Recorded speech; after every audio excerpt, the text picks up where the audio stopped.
আল্লাহ ছাড়া কেউ না। কারণ এদেশের জনগণ কোনো ফেসিস্টকে, কোনো পাপিস্টকে, কোনো চাঁদাবাজকে, দুঃখবাজকে ক্ষমতায় থাকতে দেবে না।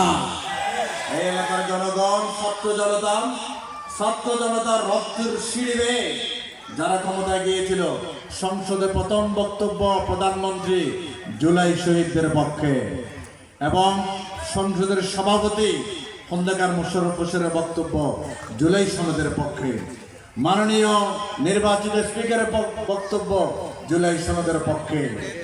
আমাদের হাসরাত আব্দুল্লাহ বিরুদ্ধে চিফ হুইপ উনি বলেছেন সবগুলো জুলাইয়ের পক্ষ হলে যাতে ফ্যাসিস্ট যাতে সংসদে বক্তব্য না হবে। কিন্তু 25 মিনিট 20 মিনিটের ব্যবধানে সে ফ্যাসিস্টে সেই প্রেসিডেন্টকে বক্তব্য দিয়ে জুলাইকে ভুলণ্ডিত করা হয়েছে। সম্মানিত আমাদের প্রধানমন্ত্রী সহ সকলকে অনুরোধ করছি, জুলাইকে অস্বীকার করা যাবে না। জুলাইকে অস্বীকার করা মানে সন্তান মা বাপকে অস্বীকার করা।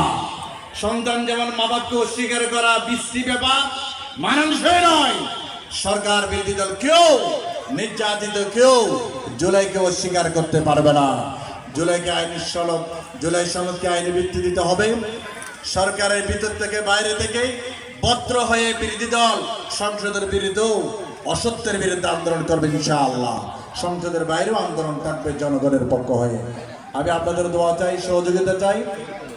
বাড়িতে সকলকে সালাম বলবেন, আমাদের জন্য দোয়া করতে বলবেন। আসসালামু আলাইকুম ওয়া রাহমাতুল্লাহি ওয়া বারাকাতুহু। আল্লাহুম্মা আমিন। রব্বানা যালামনা আনফুসানা ওয়া ইল্লাম তাগফির লানা ওয়া তারহামনা লানাকুনু মিনাল খাসিরিন। আয় আল্লাহ, রমাদানের মুবারকের সিয়াম কিয়ামকে কবুল করো আল্লাহ। আল্লাহ আমাদের আয়োজনকে কবুল করো আল্লাহ। আমাদের মুরব্বীরা যারা কবরে শহীদ আছেন তাদের কবরে সব বরকত করো। যারা বেঁচে আছেন অসুস্থ সেপায় আজলা দান করো আল্লাহ।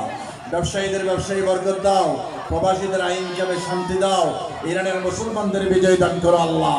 ইহুদিবাদ থেকে মুক্তি দাও, খ্রিস্টানবাদ